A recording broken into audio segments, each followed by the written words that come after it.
ಮುಗಿದಿದೆ. Okay, so ನೀವು ತಿಳಿಸಿ ಯಾವ ವಿಷಯವಾಗಿ ನಾವು ಇವತ್ತು ಕಲಿಯುವ ಅಂತ. ಓಕೆನಾ?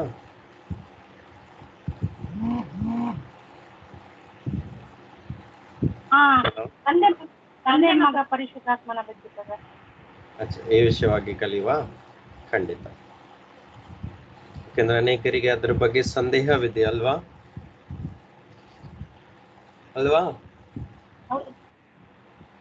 ಓಕೆ, ಸೊ ಆ ವಿಷಯದ ಬಗ್ಗೆ ಬರ್ಕೊಳ್ಳಿ. ತಂದೆ, ಪುತ್ರರು ಮತ್ತು ಪರಿಶುದ್ಧಾತ್ಮರು, ಈ ಮೂವರ ಬಗ್ಗೆ ನಾವು ಕಲಿಯುವ. ಕರೆಕ್ಟ್? ಸರಿ. Thank you Jesus.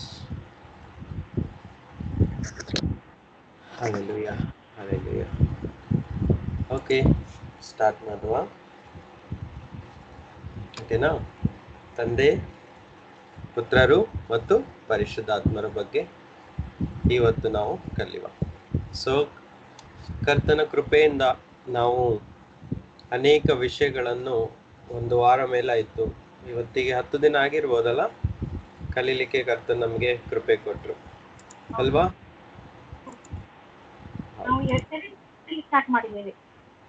ಏನು? 7th ಸ್ಟಾರ್ಟ್ ಮಾಡಿ ಇವತ್ತು ಎಷ್ಟು ಸಮಯವಾಯ್ತು?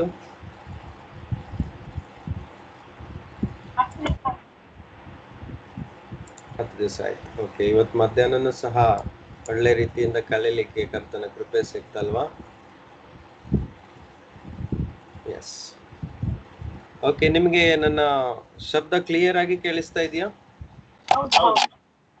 ಏನಾದ್ರೂ ನಾಯ್ಸಸ್ ಅಥವಾ ಡಿಸ್ಟರ್ಬೆನ್ಸಸ್ ಇದ್ರೆ ತಿಳಿಸಿ, ಆಯ್ತಾ? ಓಕೆ, ಓಕೆನಾ?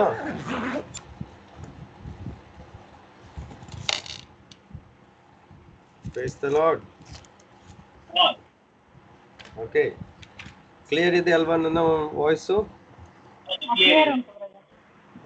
ಏನಾದ್ರೂ ಡಿಸ್ಟರ್ಬೆನ್ಸ್ ಇದ್ರೆ ನನಗೆ ಹೇಳಿ, ಆಯ್ತಾ? ಓಕೆ, ಕೇಳಿಸ್ತಾ ಇಲ್ಲ? ಓಕೆ, ರಿಪ್ಲೈ ಮಾಡಿ. ಸರಿ, ಓಕೆ, ಸರಿ. ಹಾಗಾದ್ರೆ ಸೊ ಬೆಳಿಗ್ಗೆನೂ ಸಹ ಒಳ್ಳೆಯ ಒಂದು ರಕ್ಷಣೆ ಬಗ್ಗೆ ಪುನಃ ಕಲೀಲಿಕ್ಕೆ ಕೃಪೆ ಸಿಕ್ತು. ನಮ್ಮ ಹೊಸ ಸಹೋದರಿಗಳು ಕೆಲವು ಭಾಗದಿಂದ ಕೂತ್ಕೊಂಡು ಚೆನ್ನಾಗಿ ವಾಕ್ಯವನ್ನು ಧ್ಯಾನಿಸ್ಲಿಕ್ಕೆ ಅನುಭವ ಆಯ್ತು ಅಲ್ವಾ? ಸಸ ಹೇಗೆ ಅನಿಸ್ತು? ಏನಾದ್ರೂ ಅವರಿಂದ ಮಾತುಕತೆ ಆಯ್ತಾ ಅಲ್ಲಿ? ನಾಳೆ ಬೆಳಿಗ್ಗೆ ಮಾತಾಡ್ತಾರೆ. ಇವಾಗ್ಲೂ ಸಹ ಒಬ್ಬ ಸಿಸ್ಟರ್ ಇದ್ದಾರೆ. ಅವರು ಇಲ್ಲಿಂದ ಜೈನೆಟ್ ಸಿಸ್ಟರ್ ಡಾಟರಾ?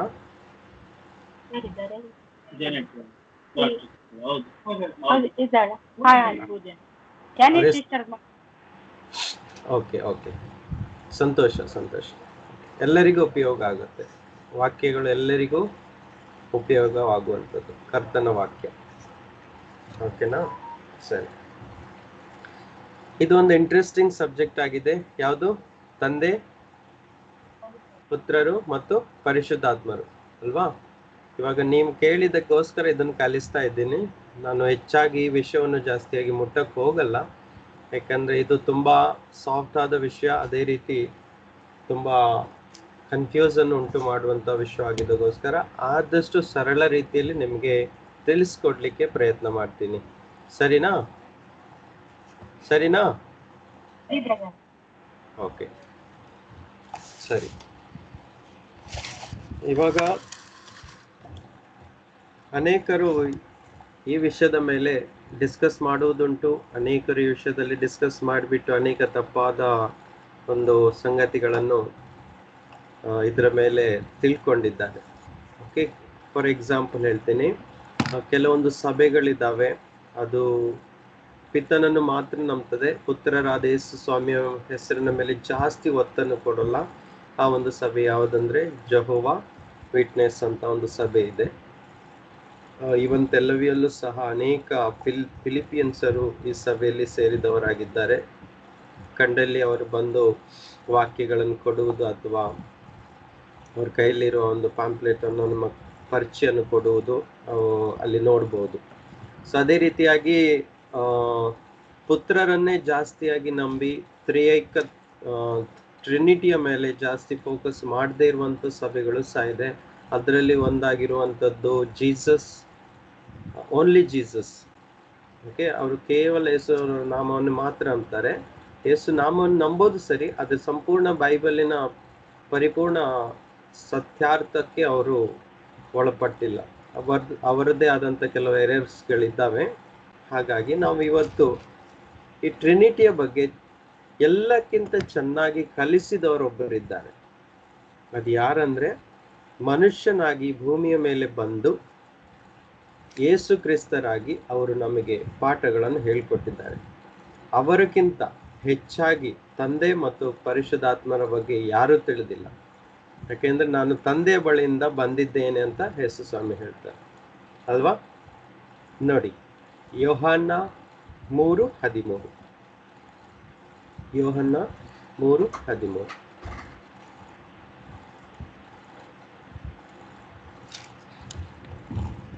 ಓದುವ.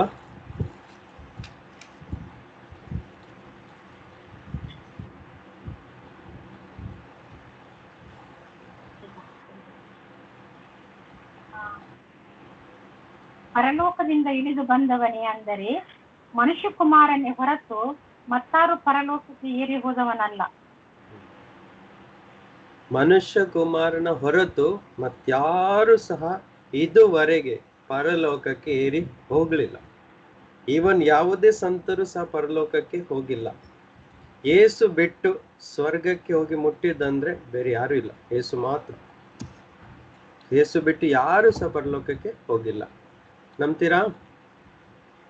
ಅದಕ್ಕೆ ವಾಕ್ಯಾಧಾರ ಇವಾಗ ಓದಿದ್ವಲ್ಲ, ಅದೇ ಏನದು ಬರ್ದಿದೆ, ಯೇಸುವನ್ನು ಬಿಟ್ಟು ಯಾರು ಸಹ ಪರಲೋಕ ರಾಜ್ಯಕ್ಕೆ ಏರಿ ಹೋದವರಿಲ್ಲ. ಸ್ಪಷ್ಟನಾ? ನಿಮ್ಮ ಶಬ್ದ ನನಗೆ ಕೇಳಿಸ್ತಾ ಇಲ್ಲ. ಪದೇ ಪದೇ ರಿಪ್ಲೈ ಕೊಡ್ತಾ ಇರಿ ಆಯ್ತಾ. ನೀವು ರಿಪ್ಲೈ ಕೊಟ್ಟ ಹಾಗೆ ನನಗೆ ಪ್ರೇರಣೆ ಜಾಸ್ತಿ ಆಗತ್ತೆ. ಯಾಕಂದ್ರೆ ನನಗೆ ಪ್ರಾಕ್ಟೀಸ್ ಇಲ್ಲ, ಒಬ್ಬನೇ ಕೂತ್ಕೊಂಡು ಪ್ರಚಾರ ಮಾಡಿ ಪ್ರಾಕ್ಟೀಸ್ ಇಲ್ಲ. ಅದಕ್ಕೋಸ್ಕರ ನಿಮ್ಮ ಸಹಾಯ ನನಗೆ ಅವಶ್ಯಕತೆ ಇದೆ. ಓಕೆ, ಅವಾಗ ಸಭೆಯ ಒಂದು ಫೀಲ್ ಆಗ್ತದೆ, ಫೆಲೋಶಿಪ್ ಅನ್ನೋ ಫೀಲ್ ಆಗ್ತದೆ. ಓಕೆನಾ? ಅದು ಏನಪ್ಪಾ ಅಂದ್ರೆ ಒಬ್ಬರೇ ಕೂತ್ಕೊಂಡು ಒಂದು ಥಿಯರಿಯನ್ನು ಇಟ್ಕೊಂಡು ಅದನ್ನ ಯೂಟ್ಯೂಬ್ ಅಲ್ಲಿ ವಿಡಿಯೋದಲ್ಲಿ ಅದು ಮಾತಾಡೋದು, ಅದು ಕೆಲವರಿಗೆ ಪ್ರಾಕ್ಟೀಸ್ ಆಗಿದ್ರೆ ತೊಂದರೆ ಇಲ್ಲ. ನನಗೆ ಸ್ವಲ್ಪ ಕಷ್ಟ ಆಗ್ತದೆ. ಅದಕ್ಕೋಸ್ಕರ ನಿಮ್ಮ ಸ್ವಲ್ಪ ದಿನದವರೆಗಾದ್ರೂ ನಿಮ್ಮ ರಿಪ್ಲೈ ಎಷ್ಟು ಬರುತ್ತೆ ಅಷ್ಟು ನನಗೆ ಪ್ರೇರಣೆಯಿಂದ ಮುಂದೆ ಹೋಗ್ಲಿಕ್ಕೆ ಸಹಾಯ ಆಗುತ್ತೆ. ಅದಕ್ಕೋಸ್ಕರ ಓಕೆ, ಸರಿ. ಇಲ್ಲಿ ಹೇಳ್ತದೆ, ಮಗನನ್ನು ಬಿಟ್ಟು ಯಾರು ಸಹ ತಂದೆ ಬಳಿಗೆ ಹೋದವರು ಇಲ್ಲ. ಹಾಗಾದ್ರೆ ತಂದೆಯಿಂದ ಬಂದಂತ ಮಗನೇ ಈ ಎಲ್ಲಾ ಸತ್ಯಗಳನ್ನು ನಮಗೆ ತಿಳಿಸಿದ್ದಾರೆ. ಯೋಹಾನ 1:18. ಯೋಹಾನ 1:18. ಯೋಹಾನನ ಬರೆದ ಸುವಾರ್ತೆ 1:18ನೇ ವಾಕ್ಯ. Thank you Jesus.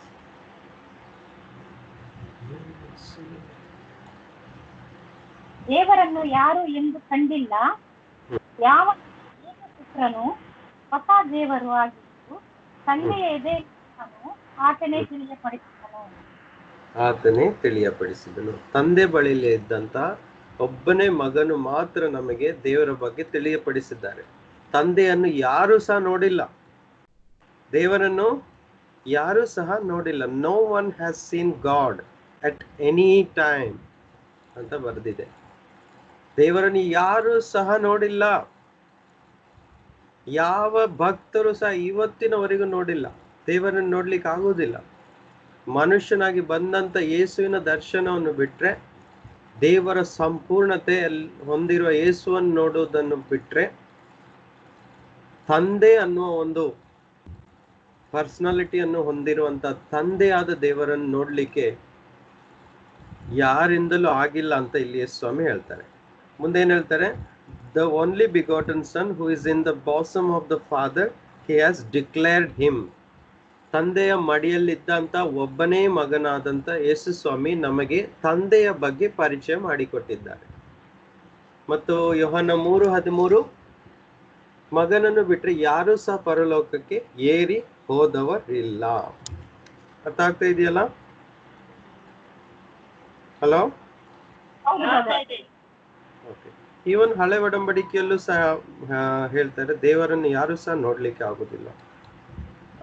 ಎಕ್ಸೋಡಸ್ 33:20, ನಿರ್ಗಮನ 33:20. ನಿರ್ಗಮನಕ್ಕೆ ವಿಮೋಚನಾ ಕಾಂಡ 33:20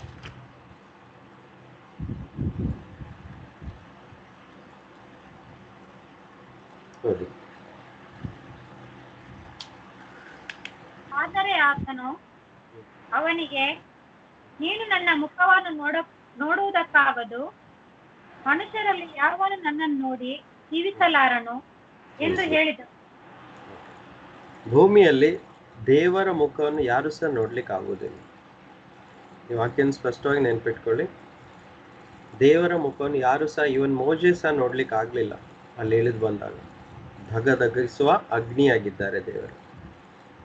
ಓಕೆ, ಹಾಗಾಗಿ ಇಲ್ಲಿ ದೇವರು ಹೇಳ್ತಿದ್ದಾರೆ, ನನ್ನ ಮುಖವನ್ನು ಯಾರು ಸಹ ನೋಡ್ಲಿಕ್ಕೆ ಆಗುದಿಲ್ಲ. ಸೊ ಅಂಥದ್ರಲ್ಲಿ ಇಲ್ಲಿ ಯೋಹಾನ 1:18 ಹೇಳ್ತದೆ, ಮಗನನ್ನು ಬಿಟ್ರೆ, ತಂದೆಯ ಮಡಿಲಲ್ಲಿರೋ ಮಗನನ್ನು ಬಿಟ್ರೆ ಯಾರು ಸಹ ದೇವರನ್ನು ನೋಡ್ಲಿಲ್ಲ ಅಂತ ಸ್ಪಷ್ಟವಾಗಿ ಹೇಳ್ತಾರೆ. ಓಕೆ, ಮತ್ತೊಂದು ವಾಕ್ಯ ನೋಡುವ. ಯೋಹಾನ 5:37. ಯೋಹಾನ 5:37.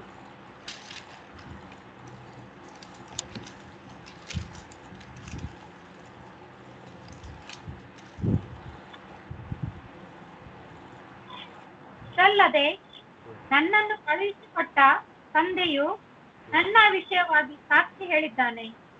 ನೀವು ಎಂದಾದರೂ ಆತನ ಧ್ವನಿಯನ್ನು ಕೇಳಿದ್ದೂ ಇಲ್ಲ, ಆತನ ರೂಪವನ್ನು ನೋಡಿದ್ದೂ ಇಲ್ಲ.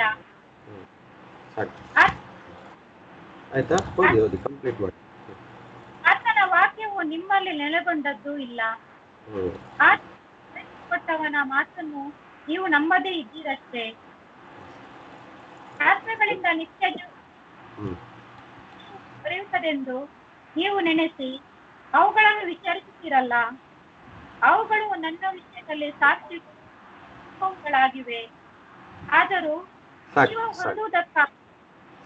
ಸಾಕು ಒಂದೇ ವಾಕ್ಯ ನೋಡಿ. ಇಲ್ಲೂ ಸಹ ಹೇಳ್ತಾರೆ, ಯಾರು ಸಹ ತಂದೆಯನ್ನು ನೋಡಿಲ್ಲ, ಅವರ ಧ್ವನಿಯನ್ನು ಕೇಳಲಿಲ್ಲ.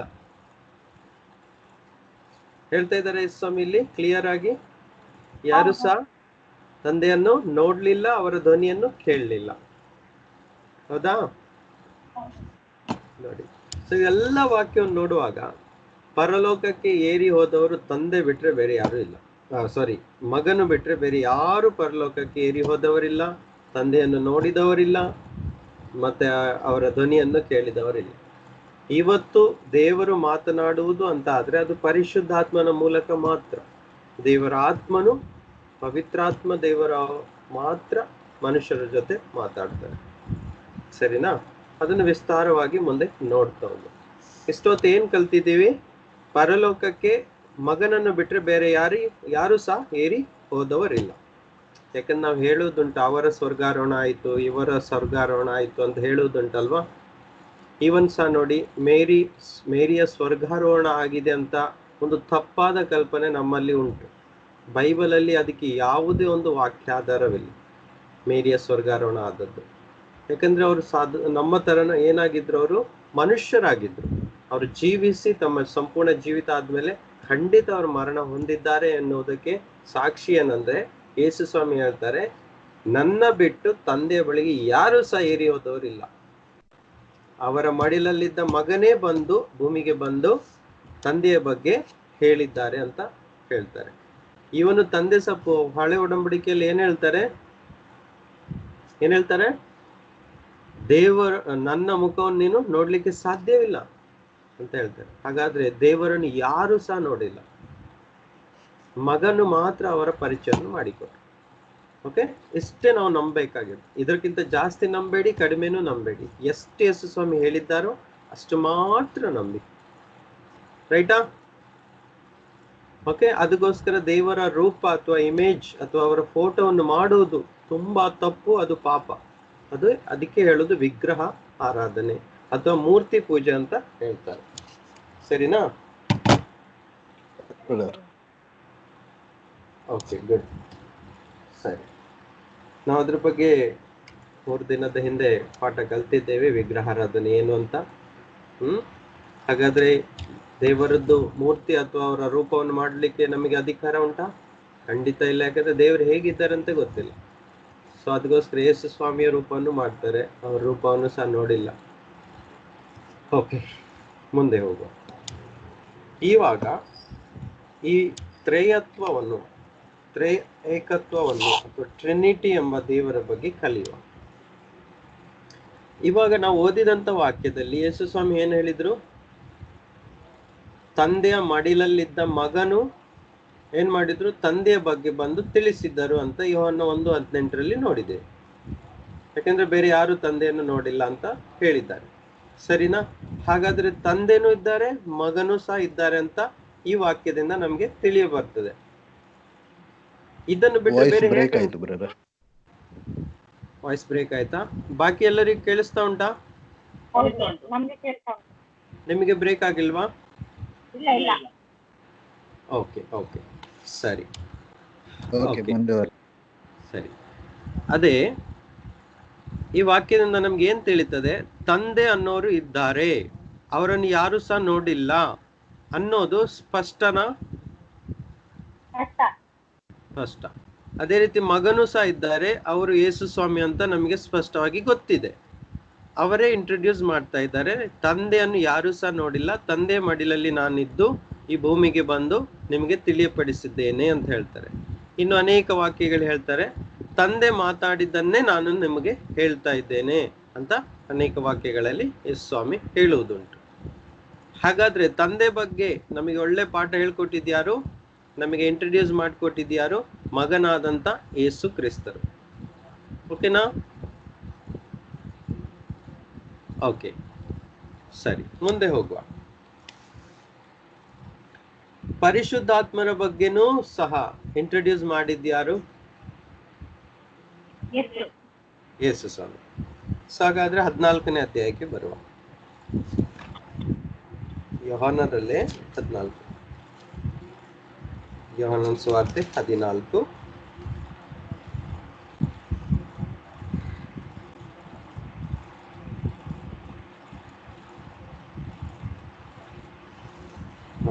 ಓದುವ. 14ನೇ ಅಧ್ಯಾಯ 16 ಮತ್ತು 17.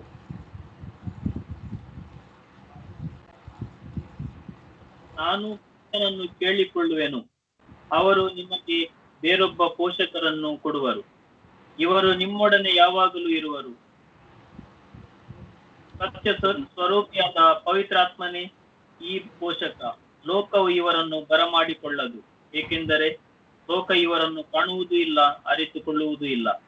ಆದರೆ ನೀವು ಇವರನ್ನು ಅರಿಯುವಿರಿ, ಕಾರಣ ಇವರು ನಿಮ್ಮೊಂದಿಗೂ ನಿಮ್ಮಲ್ಲಿಯೂ ನೆಲೆಸಿರುವರು.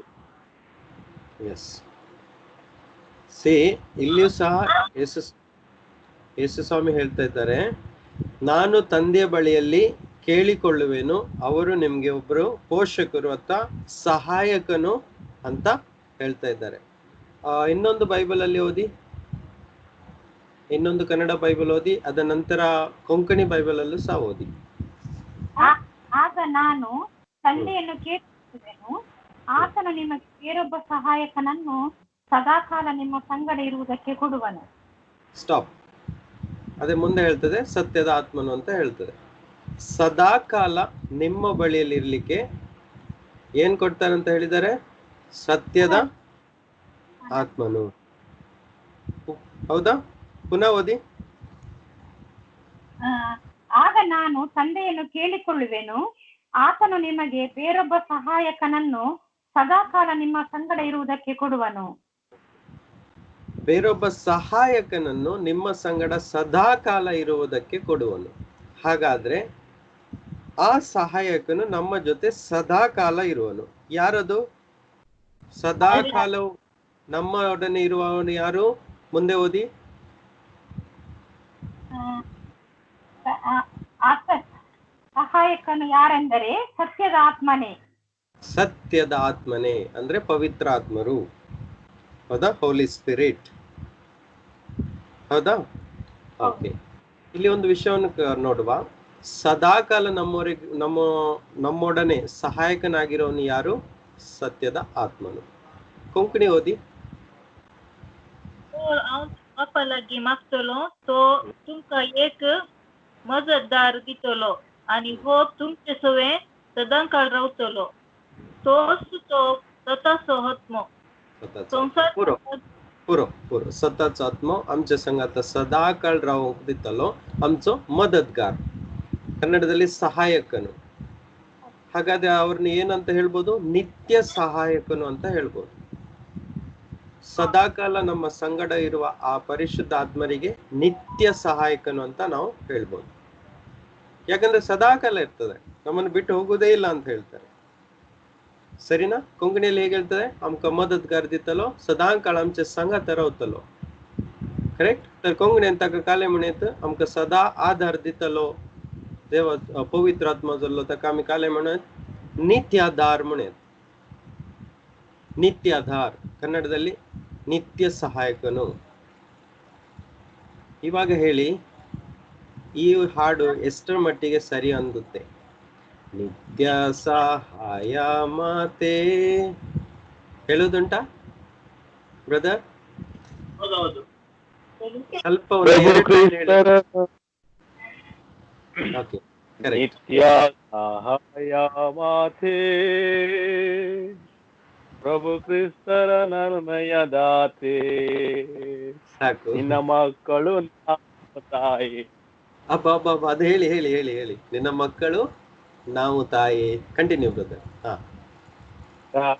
ಪ್ರಾರ್ಥಿಸು.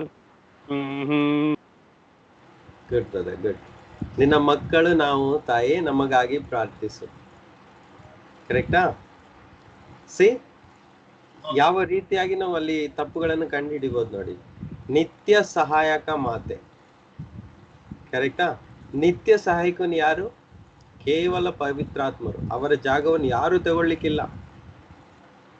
ನಮ್ಮೊಳಗೆ ಜೀವಿಸುವವನು ನಿತ್ಯ ಸಹಾಯಕನಾದ ಪವಿತ್ರಾತ್ಮರು ಮಾತ್ರ. ಇವತ್ತು ಮೇರಿ ಮಾತೆ ಎಲ್ಲಿದ್ದಾರೆ ಹೇಳಿ? ಅವರು ಪರಲೋಕದಲ್ಲಿ ಒಂದು ಕಡೆ ನಿದ್ರಿಸ್ತಾ ಇದ್ದಾರೆ. ಅದು ವಾಕ್ಯಾಧಾರದ ಮೇಲೆ. ಯಾಕಂದ್ರೆ ಇಂದು ಭಕ್ತರೆಲ್ಲ ಸತ್ತವರು ಎಲ್ಲಿದ್ದಾರೆ? ವೈಕುಂಠದಲ್ಲಿದ್ದಾರೆ ಅಂತ ನಮಗೆ ಗೊತ್ತುಂಟು. ಆದ್ರೆ ನಿತ್ಯವಾಗಿ ಸಹಾಯಕ ಮಾಡುವನು, ನಮ್ಮನ್ನು ಕೇಳುವನು, ನಮಗೆ ಸಾಂತ್ವನ ಕೊಡುವನು, ಪದೇ ಪದೇ ಕಷ್ಟದಲ್ಲಿ ದುಃಖದಲ್ಲಿರುವಾಗ ನಮಗೆ ಮಾರ್ಗ ತೋರದೇ ಇದ್ದಾಗ ನಮಗೆ ಮಾರ್ಗ ತೋರಿಸುವನು, ಅಳುವಾಗ ಸಾಂತ್ವನ ಪಡಿಸುವನು, ಕಷ್ಟದಲ್ಲಿ ಇರುವಾಗ ಸಹಾಯ ಮಾಡುವನು, ನಮಗೋಸ್ಕರ ದೇವರಲ್ಲಿ ಕೋರುವವನು, ಪ್ರಾರ್ಥಿಸುವವರು ಯಾರು? ನಿತ್ಯ ಸಹಾಯಕನಾದ ಪವಿತ್ರ ಆತ್ಮರು. ಹಾಗಾದ್ರೆ ಎಷ್ಟು ತಪ್ಪಲ್ವ ನಾವು ಮೇರಿ ಮಾತೆಗೆ ನಿತ್ಯ ಸಹಾಯಕ ಮಾತೆ ಅಂತ ಹೇಳುದು, ಆಮೇಲೆ ಅವರ ಮಕ್ಕಳು ಅಂತ ಹೇಳುದು. ಯೋಹನ್ನ 1:12 ಪ್ರಕಾರ ನಾವು ಯಾರ ಮಕ್ಕಳು? ದೇವರ ಮಕ್ಕಳಾಗಿದ್ದೇವೆ. ಕರೆಕ್ಟ್ ಅಲ್ವಾ? ನಮಗೆ ದೇವರ ಮಕ್ಕಳಾಗುವ ಅಧಿಕಾರ ಕೊಟ್ರು ಅಂತ ಹೇಳ್ತಾ ಇದ್ದಾರೆ. ಯಾವ ರೀತಿಯಲ್ಲಿ? ಯೇಸುವನ್ನು ನಂಬಿ ಅವರನ್ನು ಹೃದಯದಲ್ಲಿ ಸ್ವೀಕಾರ ಮಾಡಿದಾಗ ದೇವರ ಮಕ್ಕಳಾಗುವ ಅಧಿಕಾರ ನಮಗೆ ಸಿಕ್ಕಿತು ಅಂತ ಬರೆಯಲ್ಪಟ್ಟಿದೆ. ಹೀಗಿರುವಾಗ ನಾವು ಮಾತೆಯ ಮಕ್ಕಳ ಅಥವಾ ದೇವರ ಮಕ್ಕಳ? ದೇವರ ಮಕ್ಕಳು. ನಾವು ದೇವರ ಮಕ್ಕಳು. ಅದೇ ನಂತರ ಈ ಭೂಮಿಗೆ ಹೋಲಿಸೋದಾದ್ರೆ ನಮ್ಮ ತಂದೆ ತಾಯಿಯ ಮಕ್ಕಳು ನಾವು. ಇದನ್ನು ಬಿಟ್ರೆ ಬೇರೆ ಯಾರಿಗೂ ನಾವು ತಂದೆ ಅಥವಾ ತಾಯಿ ಅಂತ ಹೇಳಲಿಕ್ಕೆ ಆಗುದಿಲ್ಲ. ಅರ್ಥ ಆಗ್ತಾ ಇದೆಯಾ? ಅರ್ಥ ಆಗ್ತಾ ಇದೆಯಾ? ಸೊ ಆ ಬ್ರದರ್ ಆ ಹಾಡಕ್ಕೆ ಒಂದು ಸ್ಟ್ಯಾಂಜ ಹೇಳಿದ್ದು ಒಳ್ಳೇದಾಯ್ತು. ಸೊ ಆಮೇಲೆ ನಮಗೋಸ್ಕರ ಪ್ರಾರ್ಥಿಸು ತಾಯಿ. ಸೊ ಪ್ರಾರ್ಥನೆ ಮಾಡುವ ವಿಷಯದಲ್ಲಿ ನಾವು ತುಂಬಾ ಚೆನ್ನಾಗಿ ಅವತ್ತು ಕಲ್ತಿದ್ದೇವೆ, ಹೌದಾ? ಸೊ ಎಲ್ಲರಿಗೂ ಚೆನ್ನಾಗಿ ತಿಳಿದಿದೆ ಎಂದು ನಂಬ್ತೀನಿ. ಹಾಗಾಗಿ ಸೊ ಈ ಹಾಡಿನಲ್ಲಿ ಎಷ್ಟು ಮಿಸ್ಟೇಕ್ಸ್ಗಳಿದ್ದಾವಂತ ನಮಗೆ ಗೊತ್ತಾಯ್ತು. ಇಲ್ಲೊಂದು ಕರೆಕ್ಷನ್ ಇತ್ತು, ಅದಕ್ಕೆ ಮಾಡಿದೆ. ಹಾಗಾದ್ರೆ ಈ ವಾಕ್ಯದಲ್ಲಿ ನಮ್ಗೆ ಏನ್ ನೋಡ್ಲಿಕ್ಕೆ ಸಿಕ್ತು?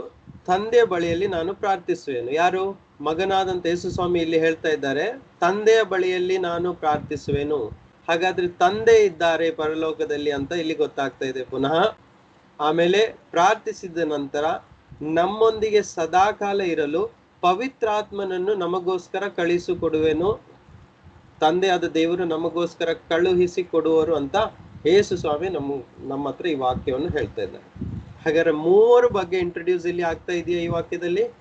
ತಂದೆ, ಮಗನಾದಂತ ಯೇಸು ಕ್ರಿಸ್ತರು ಮತ್ತು ಪವಿತ್ರಾತ್ಮರು ಮೂವರು ಕಾಣಿಸ್ತಾ ಇದ್ದಾರಾ? ಹಾಗಾದ್ರೆ ಮೂವರು ಸಹ ಇರುವುದು ಸತ್ಯ. ಸತ್ಯನಾ? ಸತ್ಯ. ಅದೇ ರೀತಿಯಾಗಿ ಸಿಂಪಲ್ ಆಗಿ ನೋಡೋಕೋದ್ರೆ ಇನ್ನೊಂದ್ ಕಡೆ ಮತ್ತಾಯ 28:19 ತಂದೆ, ಮಗ ಮತ್ತು ಪವಿತ್ರಾತ್ಮನ ಹೆಸರಿನಲ್ಲಿ ದೀಕ್ಷಾ ಸ್ನಾನ ಕೊಡಬೇಕು ಅಂತ ಹೇಳಿದ್ದಾರೆ ಅಲ್ಲಿ. ಹಾಗಾದ್ರೆ ತಂದೆ, ಮಗ ಮತ್ತು ಪುತ್ರರು ಇದ್ದಾರೆ. ಇಷ್ಟು ಸ್ಪಷ್ಟವಾಯ್ತಾ ಎಲ್ಲರಿಗೂ? ಇವಾಗ ನಾವು ಕಲಿಯುವ ಇವರು ಮೂವರು ಬೇರೆ ಬೇರೆನಾ ಅಥವಾ ಮೂವರು ಒಬ್ಬರೇನಾ? ಇದ್ರಲ್ಲೇ ಜಾಸ್ತಿ ಕನ್ಫ್ಯೂಷನ್ ಎಲ್ಲರಿಗೂ ಇದೆ. ಕರೆಕ್ಟಾ? ಸೊ ಇಷ್ಟೊತ್ತು ನಾವು ಕಲಿತಿದ್ದೇನು? ಮೂವರ ಹೆಸರು ಸಹ ನಿಜ, ಮೂವರು ಬೇರೆ ಬೇರೆ ರೀತಿಯಲ್ಲಿ ಇಂಟ್ರೊಡ್ಯೂಸ್ ಮಾಡಿದ್ದಾರೆ ವಾಕ್ಯದಲ್ಲಿ ಎಂಬುದು ಸಹ ನಿಜ ಅಂತ ನಾವು ತಿಳ್ಕೊಂಡಿದ್ದೀವಿ. ಆದ್ರೆ ಇವಾಗ ಏನ್ ಕಲಿಯುವ ಅಂತ ಹೇಳಿದ್ರೆ, ಮೂವರ ವ್ಯಕ್ತಿತ್ವ, ಮೂವರು ಸಹ ಬೇರೆ ಬೇರೆನಾ ಅಥವಾ ಒಂದೇ ಆಗಿದ್ದಾರಾ, ಅಥವಾ ಒಬ್ರಿಗಿಂತ ದೊಡ್ಡವರು ಮತ್ತೊಬ್ರು ದೊಡ್ಡವರು ಇನ್ನೊಬ್ರು ಚಿಕ್ಕವರನ್ನ, ಇವೆಲ್ಲ ವಿಷಯಗಳನ್ನು ನಾವು ಕಲಿಯುವ. ಸರಿಯಾ? ಓಕೆ. ಇಲ್ಲಿ ಒಂದು ಜಾಗ್ರತೆ ಆದ ವಿಷಯವನ್ನು ಹೇಳಲಿಕ್ಕೆ ಇಷ್ಟಪಡ್ತೀನಿ.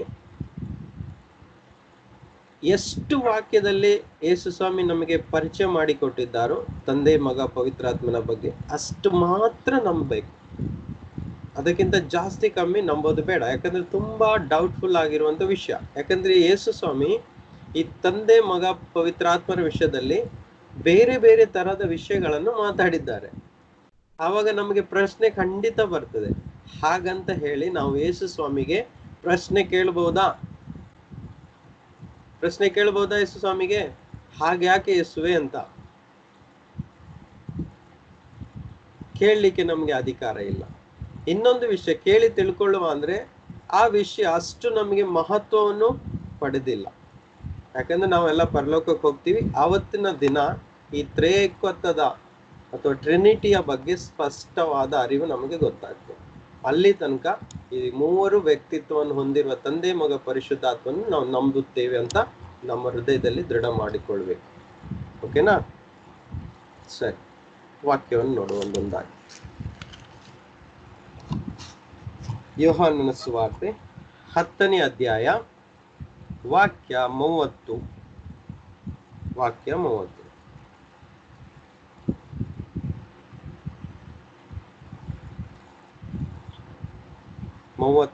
ಮತ್ತು 38. ವಾಕ್ಯ 30 ಮತ್ತು 38. ಯೋಹಾನ 10 ಓದಿ. ಕೊಂಕಣಿ ಕನ್ನಡ 2 ಓದಿ.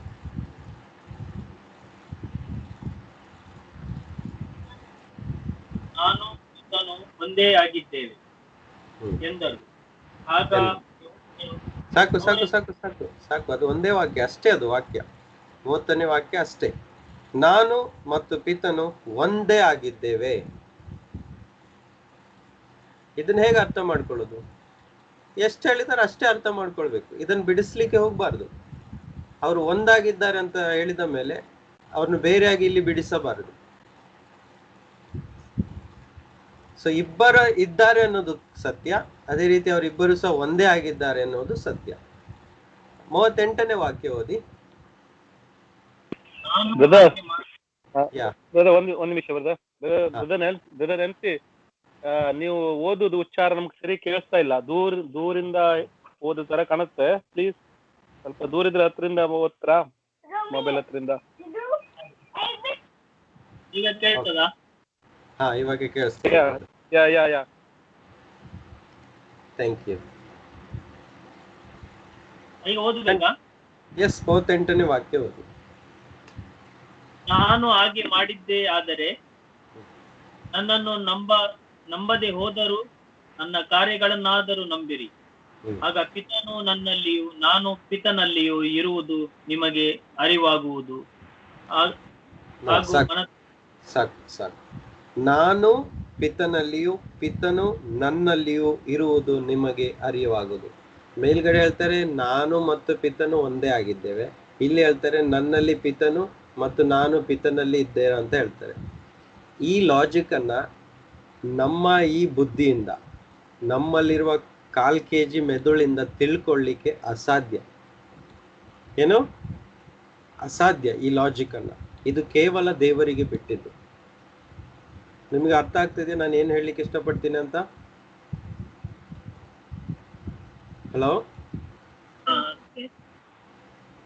ಈ ಲಾಜಿಕ್ ಇಷ್ಟೇ ನಾವು ತಿಳ್ಕೊಳ್ಬೇಕು. ಅವ್ರು ಒಂದ್ ಕಡೆ ಹೇಳ್ತಾರೆ ನಾವಿಬ್ರು ಒಂದೇ, ಇನ್ನೊಂದ್ ಕಡೆ ಹೇಳ್ತಾರೆ ನಾನು ಪಿತನಲ್ಲಿ ಪಿತ ನನ್ನಲ್ಲಿಯೂ ಇದ್ದಾರೆ ಅಂತ ಹೇಳ್ತಾರೆ. ಎಸ್ ಸ್ವಾಮಿ, ನೀವು ಹೇಳಿದ್ದೆ ರೈಟ್, ನೀವು ಹೇಳಿದ್ದೆ ಸರಿ. ಇದ್ರ ಬಗ್ಗೆ ನಮ್ಗೆ ತರ್ಕ ಮಾಡಿ ಇದು ಯಾಕೆ ಹೀಗೆ ಅಂತ ಕೇಳಲಿಕ್ಕೆ ಅಧಿಕಾರ ನಮಗಿಲ್ಲ, ಅದರ ಅವಶ್ಯಕತೆಯೂ ಇಲ್ಲ. ನಮಗೇನಪ್ಪಾ ಅಂದ್ರೆ ರಕ್ಷಣೆ ಹೊಂದಬೇಕು ಅಂದ್ರೆ ಅವ್ರು ಹೇಳಿದ ಆಜ್ಞೆಗಳನ್ನು ಕೈಗೊಂಡು ನಡಿಬೇಕು. ಇದು ಆಜ್ಞೆ ಅಲ್ಲ, ಈ ವಿಷಯ ಇದು ದೇವರ ಬಗ್ಗೆ ಇರುವ ವಿಶೇಷತೆ. ಸರಿ ಅಲ್ವಾ?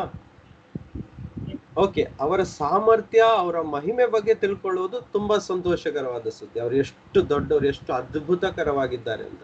ಆದ್ರೆ ಅವರ ವ್ಯಕ್ತಿತ್ವದ ಬಗ್ಗೆ ಜಾಸ್ತಿ ತಿಳಿಲಿಕ್ಕೆ ಹೋದ್ರೆ ಡೆಫಿನೆಟ್ಲಿ ನಾವೆಲ್ಲರೂ ಕನ್ಫ್ಯೂಸ್ ಆಗ್ತೀವಿ. ಹಾಗಾಗಿ ಎಷ್ಟು ಹೇಳಿದಾರೋ ಅಷ್ಟೇ ನಂಬೇಕು. ಒಂದ್ ಕಡೆ ಹೇಳಿದ್ದಾರೆ ನಾವಿಬ್ರು ಒಬ್ಬರೇ ಅಂತ, ಇನ್ನೊಂದ್ ಕಡೆ ಹೇಳ್ತಾರೆ ನನ್ನಲ್ಲಿ ತಂದೆ ಇದ್ದಾರೆ, ತಂದೆಯಲ್ಲಿ ನಾನಿದ್ದೇನೆ ಅಂತ ಹೇಳ್ತಾರೆ. ಸರಿನಾ? ಓಕೆ, ಇನ್ನೊಂದು ಕಡೆ ನೋಡುವ. ಯೋಹಾನ 14 7ನೇ ವಾಕ್ಯ ಮತ್ತು 9ನೇ ವಾಕ್ಯ. 7ನೇ ವಾಕ್ಯ ಮತ್ತು 9ನೇ ವಾಕ್ಯ.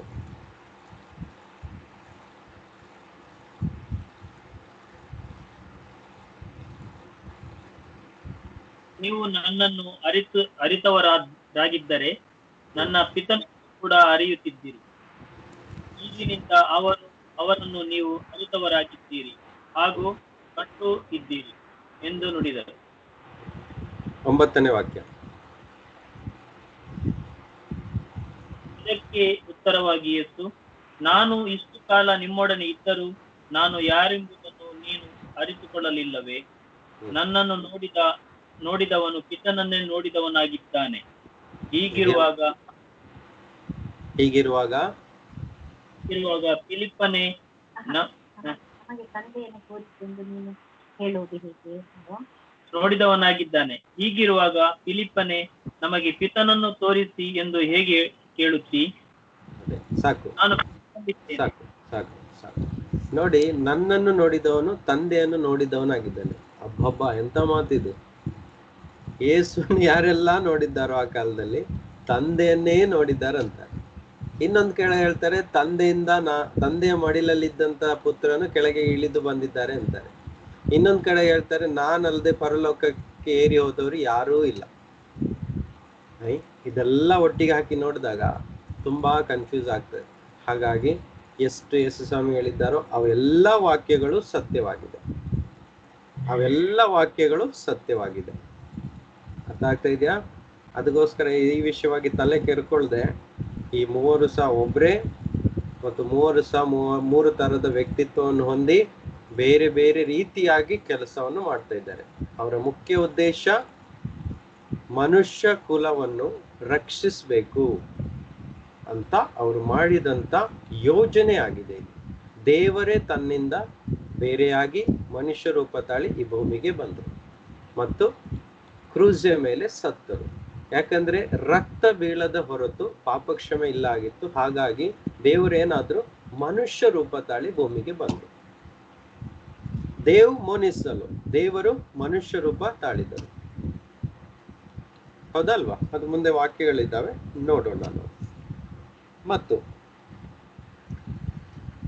ಇನ್ನು ಕೆಲವು ವಾಕ್ಯಗಳನ್ನು ನೋಡುವ. ಸರಿ, ಓದಿ. ಯೋಹಾನ 1ನೇ ಅಧ್ಯಾಯ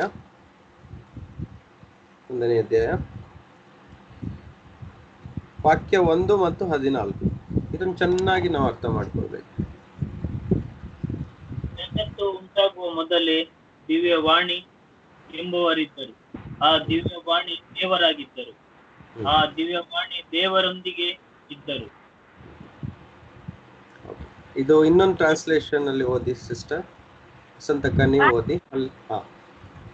ಆದಿಯಲ್ಲಿ ವಾಕ್ಯವಿತ್ತು, ಆ ವಾಕ್ಯ ದೇವರ ಬಳಿಯಲ್ಲಿತ್ತು, ಆ ವಾಕ್ಯವು ದೇವರಾಗಿತ್ತು. ಆ ವಾಕ್ಯವೆಂಬವನು ಆದಿಯಲ್ಲಿ ದೇವರ ಬಳಿಯಲ್ಲಿದ್ದನು. ನೋಡಿ, ವಾಕ್ಯವು ದೇವರ ಬಳಿಯಲ್ಲಿತ್ತು.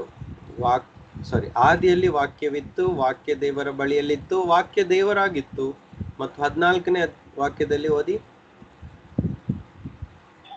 ಆ ವಾಕ್ಯವೆಂಬವನು ನರವತಾರ ಎತ್ತಿ ನಮ್ಮ ಮಧ್ಯದಲ್ಲಿ ವಾಸ ಮಾಡಿದ್ದನು. ಆ ವಾಕ್ಯ ಎಂಬುವನು ನರ ಅವತಾರ ತಾಳಿ ನಮ್ಮ ಮಧ್ಯದಲ್ಲಿ ವಾಸ ಮಾಡಿದನು. ನೋಡಿದ, ಅವರನ್ನು ನೋಡಿದ್ರು. ಆ ನರವತಾರ ಅಂದ್ರೆ ಮನುಷ್ಯ ರೂಪ ತಾಳಿದ್ರು. ಯಾರು? ಆ ವಾಕ್ಯ ಎಂಬುವರು. ಆ ವಾಕ್ಯ ಎಲ್ಲಿದ್ರು? ಆದಿಯಲ್ಲಿ ಇದ್ರು. ಹಾಗಾದ್ರೆ ವಾಕ್ಯ ಯಾರಾಗಿದ್ರು?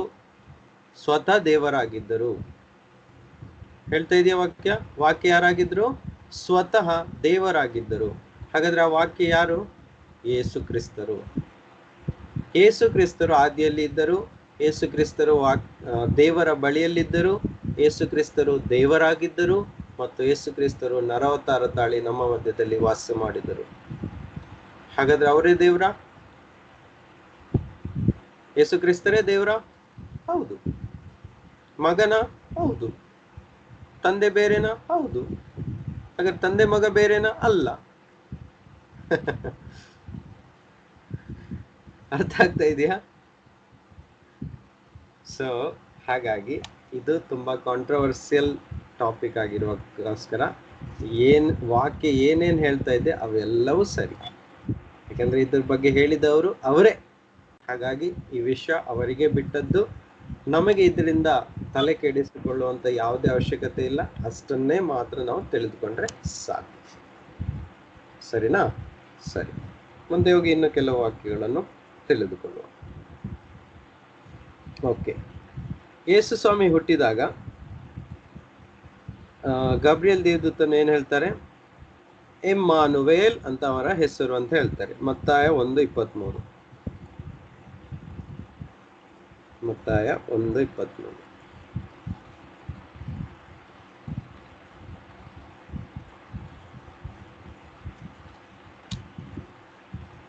ಇಮ್ಮಾನುವೇಲ್ ಎಂದರೆ ದೇವರು ನಮ್ಮೊಡನೆ ಇದ್ದಾರೆ ಎಂದು ಅರ್ಥ. ಹೌದು. ನೋಡಿ, ಯೇಸುವಿನ ಹೆಸರೇನು? ಇಮ್ಮಾನುವೇಲ್. ಎಲ್ಲಿ ಬರ್ದಿದೆ ಅದು? ಯೆಶಾಯ 7:14 ಓದಿ.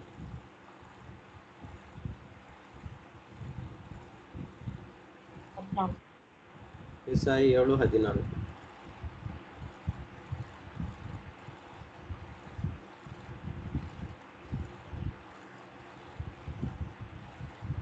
ಒಬ್ಬ ಕನ್ನಿಕೆಯು ಗರ್ಭಿಣಿಯಾಗಿ ಮಗನನ್ನು ಹಡೆದು ಅವನಿಗೆ ಇಮ್ಮಾನುವೇಲ್ ಎಂದು ಹೆಸರಿಡುವಳು.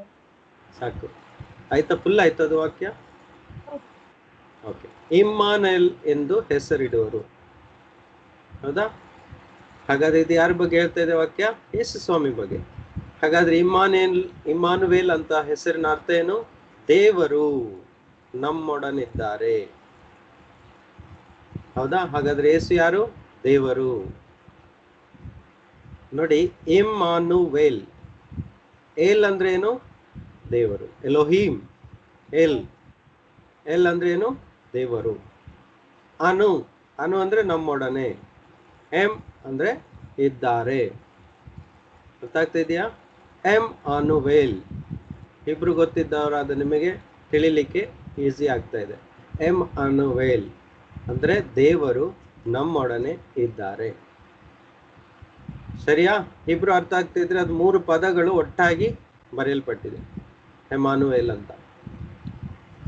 ಸರಿ, ಯೆಶಾಯ 9:6. ಹಾಗಾದ್ರೆ ಯೇಸು ಸ್ವಾಮಿ ದೇವರು ಅಂತ ಗೊತ್ತಾಗ್ತಾ ಇದೆ ಈ ವಾಕ್ಯದಿಂದ. ಒಂದು ಸ್ತ್ರೀಯು ಮಗನನ್ನು ಹೆರುವಳು, ಆತನಿಗೆ ಎಮ್ಮಾನುವೇಲ್ ಅಂತ ಹೆಸರಿಡುವರು. ದೇವರು ನಮ್ಮೊಡನಿದ್ದಾರೆ ಅದರ ಅರ್ಥ. ಹಾಗಾದ್ರೆ ಆ ಮಗು ಯಾರು? ಯೇಸು ಸ್ವಾಮಿ. ಯೇಸು ಸ್ವಾಮಿ ಹೆಸರೇನು? ಎಮ್ಮಾನುವೇಲ್. ಎಮ್ಮಾನುವೇಲ್ ಅಂದ್ರೆ ಅರ್ಥ ಏನು? ದೇವರು ನಮ್ಮೊಡನಿದ್ದಾರೆ. ಕರೆಕ್ಟಾ? ಕ್ಲಿಯರಾ? ಓಕೆ. ಯೆಶಾಯ 9:6 ಓದಿ. ಮಗುವೊಂದು ಹುಟ್ಟಿತೆಮಗೆ, ಪರಪುತ್ರನನ್ನು ಕೊಟ್ಟರೆಮಗೆ. ಆತನ ಕೈಯಲ್ಲಿ ರಾಜ್ಯಾಡಳಿತ, ಅದ್ಭುತಶಾಲಿ, ಮಂತ್ರಿ ಶ್ರೇಷ್ಠ ಪರಾಕ್ರಮ ದೇವ ಅನಂತ ಪಿತ ಶಾಂತಿ ನೆಪ ಇವು ಆತನ ನಾಮಾಂಕಿತ. ಸರಿ ಸಿಸ್ಟರ್, ನೀವು ಸಹ ಓದ್ಬೇಕು ಮತ್ತು ಕೊಂಕಣಿ ಸಹ ಓದಿ. ಯೆಶಾಯ 9:6. ಒಂದು ಮಗು ನಮಗಾಗಿ ಹುಟ್ಟಿದೆಯಷ್ಟೇ, ವರದ ಮಗನು ನಮಗೆ ದೊರೆತನು, ಆಡಳಿತವು ಅವನ ಬಾಹುವಿನ ಮೇಲಿರುವುದು. ಅದ್ಭುತ ಸ್ವರೂಪನು, ಆಲೋಚನಕರ್ತನು, ಪರಾಕ್ರಮಿಯಾದ ದೇವರು, ನಿತ್ಯನಾದ ತಂದೆ, ಸಮಾಧಾನದ ಪ್ರಭು ಎಂಬುವು ಅವನ ಹೆಸರು. ನಿತ್ಯನಾದ ತಂದೆ, ಪರಾಕ್ರಮಿಯಾದ ದೇವರು, ಸಮಾಧಾನದ ಪ್ರಭು. ನೋಡಿ, ಯೇಸು ಹೇಳಿದರು, ನನ್ನ ಸಮಾಧಾನವನ್ನು ನಾನು ಕೊಡುವೆನು. ಹಾಗಾದ್ರೆ ಯಾರಿದು ಸಮಾಧಾನದ ಪ್ರಭು? ಯಾರು? ಯೇಸು ಸ್ವಾಮಿ. ಅವರ ಹೆಸರುಗಳು ನೋಡಿ. ಇನ್ನು ಪರಾಕ್ರಮರಾದ ದೇವರು, ಯೇಸುವಿನ ಹೆಸರು. ಯೇಸುವಿನ ಹೆಸರೇನು? ಪರಾಕ್ರಮಿ ದೇವರು. ಮತ್ತು ಇನ್ನೊಂದು ನಿತ್ಯನಾದ ತಂದೆ. ನೋಡಿ, ಯೇಸುವಿನ ಹೆಸರು ಎವರ್ ಲಾಸ್ಟಿಂಗ್ ಫಾದರ್. ಯೇಸುವಿನ ಹೆಸರು ನೋಡಿ, ನಿತ್ಯನಾದ ತಂದೆ. ನಿತ್ಯನಾದ ತಂದೆ, ಇದೆಲ್ಲ ಯೇಸುವಿನ ಹೆಸರು. ಇದರಿಂದ ಏನು ಗೊತ್ತಾಗ್ತದೆ? ಯೇಸು ಒಂದು ಸಂಪೂರ್ಣ ದೇವರು. ಯಾಕಂದ್ರೆ ಅವರೊಳಗೆ ಇದ್ದಾರೆ ತಂದೆ, ಮತ್ತು ಅವರು ತಂದೆ ಒಳಗಿದ್ದಾರೆ. ಹಾಗಾಗಿ ಅವ್ರು ಹೇಳ್ತಾರೆ, ನಾನು ಮತ್ತು ನನ್ನ ತಂದೆ ಒಂದು. ಓಕೆ, ಸೊ ಮೂವರನ್ನು ಯಾವ ರೀತಿ ಪ್ರಾರ್ಥನೆ ಮಾಡುವಾಗ ತಂದೆಯಾದ ದೇವರೇ ಯೇಸುವಿನ ಹೆಸರಿನಲ್ಲಿ ಪ್ರಾರ್ಥಿಸ್ತು ಅಂತ ಕಲಿಸಿದ್ದಾರೋ ಅದೇ ರೀತಿ ಪ್ರಾರ್ಥನೆ ಮಾಡಬೇಕು. ಯೇಸುವೆ ಅಂತ ಕರೆದ್ರು ಅದು ತಂದೆಯೇ ಅಂತ ಕರೆದಂಗೆ. ಯಾಕಂದ್ರೆ ಅವರ ಹೆಸರೇ ನಿತ್ಯನಾದ ತಂದೆ. ಅರ್ಥ ಆಗ್ತಾ ಇದೆಯಲ್ಲ? ಕನ್ಫ್ಯೂಸ್ ಆಗ್ತಾ ಇದೆಯಾ? ಅರ್ಥ ಆಗ್ತಾ ಇದೆಯಾ? ಅರ್ಥ ಆಗ್ತಾ ಇದೆ. ಓಕೆ, ನಿಮಗೆ brother, sister, Lancy brother, Rashan brother, Glenis sister, Cecilia sister, Janis sister, ನಿಮಗೆ ಅರ್ಥ ಆಗ್ತಾ ಇದೆಯಾ?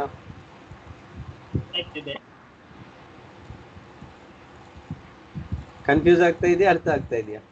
ಸ್ವಲ್ಪ ಕನ್ಫ್ಯೂಸ್ ಆಗ್ತಾ ಇದೆ. ಇದ್ಯಾಕಪ್ಪ ಬೇರೆ ಬೇರೆ ತರ ಎಲ್ಲ ವಾಕ್ಯ ಹೇಳಿದ್ದಾರೆ ದೇವರು ತಮಗೋಸ್ಕರನೇ.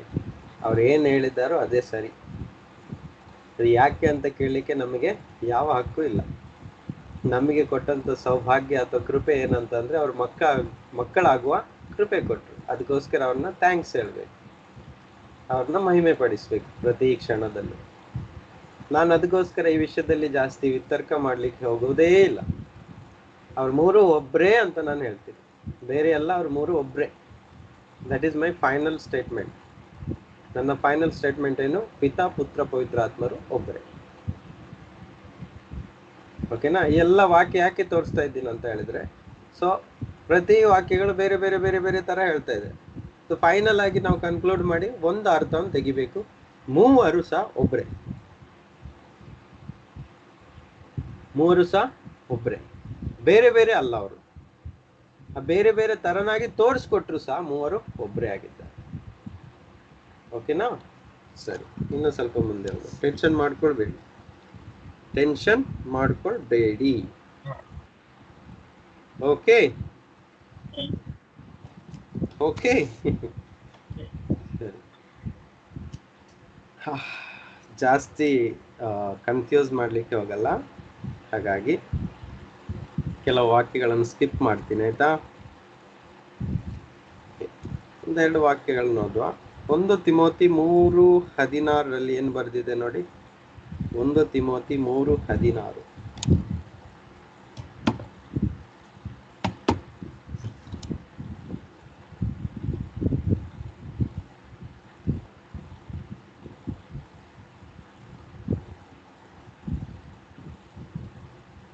ತಿಮೋತಿ 3:16.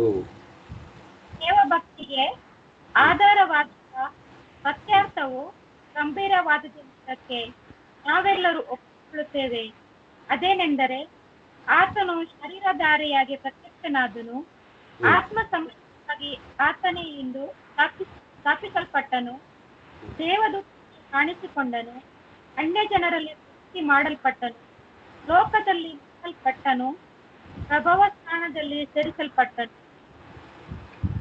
ಸಿಸ್ಟರ್ ನಿಮ್ಮ ಬ್ಲೂಟೂತ್ ಅಲ್ಲಿ ಇದೆಯಾ ಫೋನ್ ಕನೆಕ್ಟ್? ಓಕೆ. ಆ ಮೊಬೈಲ್ ನಿಮ್ಮ ಹತ್ತಿರ ಉಂಟಲ್ಲ ಮಧ್ಯದಲ್ಲಿ ಉಂಟಾ? ಹತ್ತಿರ ಉಂಟಾ? ಸರಿ ಸರಿ. ಅದು ಏನಾಗ್ತಾ ಇದೆ ಅಂದ್ರೆ ಓದ್ತಾ ಇರ್ಬೇಕಾದ್ರೆ ಮಧ್ಯದಲ್ಲಿ ಪ್ರೆಸ್ ಮಾಡಿ ಕೆಲವು ಶಬ್ದದ ಒಂದೆರಡು ಅಕ್ಷರಗಳು ಹೀಗೆ ಪ್ರೆಸ್ ಆಗಿ ಹೋಗ್ತದೆ ಅಲ್ಲಿ ಒತ್ತಿದಾಗೆ ಆಗ್ತದೆ ವಾಯ್ಸ್ ಅನ್ನು. ಸೊ ಎನಿವೆ ಆದಷ್ಟು ಡಿವೈಸ್ ನಿಮ್ಮ ಹತ್ತಿರವಿರಲಿ. ಓಕೆ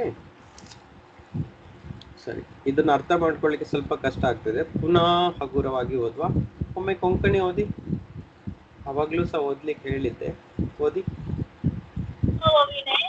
व आमचे समर्थीचो वरचो गुट म्हणून फोटो अत्यंताचे विशीं रुजवात दिली. देव तांणी ताका देखलो जनांगामध्ये प्रगट केलो, आख्या संवसारांत वळखून घेतलो, पूर्ण अंतराळार महिमेवंत केलो. ಹೇಗಿದೆಯಾ? ಕನ್ನಡ ಓದಿ. ದೇವ ಭಕ್ತಿಗೆ ಆಧಾರವಾಗಿರುವ ಸತ್ಯಾರ್ಥವು ಗಂಭೀರವಾದದೆಂಬುದಕ್ಕೆ ನಾವೆಲ್ಲರೂ ಒಪ್ಪಿಕೊಳ್ಳುತ್ತೇವೆ. ಅದೇನೆಂದರೆ, ಆತನು ಶರೀರಧಾರಿಯಾಗಿ ಪ್ರತ್ಯಕ್ಷನಾದನು, ಆತ್ಮ ಸಂಬಂಧವಾಗಿ ಆತನೇ ಎಂದು ಸ್ಥಾಪಿಸಲ್ಪಟ್ಟನು, ದೇವದೂತರಿಗೆ ಕಾಣಿಸಿಕೊಂಡನು, ಅನ್ಯ ಜನರಲ್ಲಿ ಪ್ರಸಿದ್ಧಿ ಮಾಡಲ್ಪಟ್ಟನು, ಲೋಕದಲ್ಲಿ ನಂಬಲ್ಪಟ್ಟನು, ಪ್ರಭಾವ ಸ್ಥಾನದಲ್ಲಿ ಸೇರಿಸಲ್ಪಟ್ಟನು. ಇಂಗ್ಲಿಷ್ ಅಲ್ಲಿ ಹೀಗೆ ಬರೆದಿದೆ, god was manifested in the flesh. ಅಂದ್ರೆ ಅರ್ಥ, ದೇವರು ಮನುಷ್ಯಧಾರಿಯಾದರು. ಅರ್ಥ ಆಗ್ತಾ ಇದೆಯಾ? ಕೊಂಕಣಿಯಲ್ಲಿ ಹೀಗೆ ಬರ್ದಿದೆ, ದೇವ್ ಮನುಷ್ಯಲು ಅಂತ ಬರ್ದಿದ್ಯಾ? ಏನು?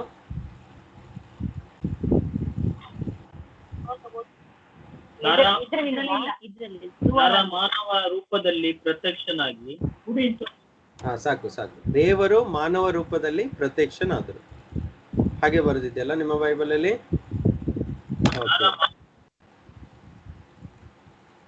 ಓಕೆ ನೋಡಿ, ಸ್ಪಷ್ಟ ಇದೆ.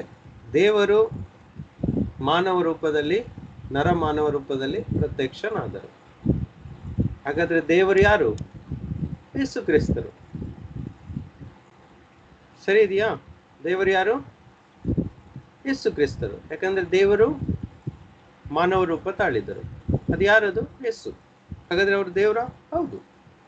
ಒಬ್ರೇನಾ? ಹೌದು. ಓಕೆ, ಇನ್ನು ಕೆಲವು ವಾಕ್ಯಗಳನ್ನು ನೋಡುವ. ಟಿಟುಸ್ 2:13, ತೀತನಿಗೆ ಬರೆದ ಪತ್ರ 2:13.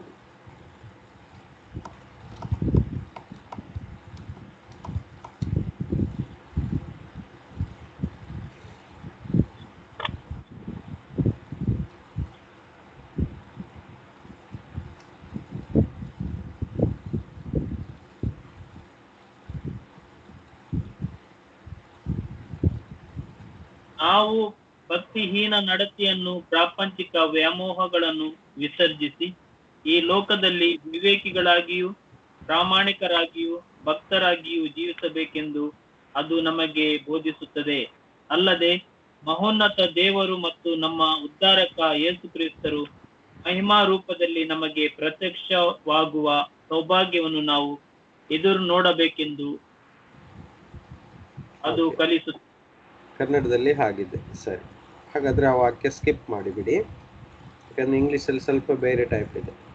ಓಕೆ, ಇವಾಗ ಕೊಲೊಸ್ಸೆದವರಿಗೆ ಬರೆದ ಪತ್ರ ನೋಡುವ. ಕೊಲೊಸ್ಸೆ 1:15-16. ಕೊಲೊಸ್ಸೆ 1:15-16.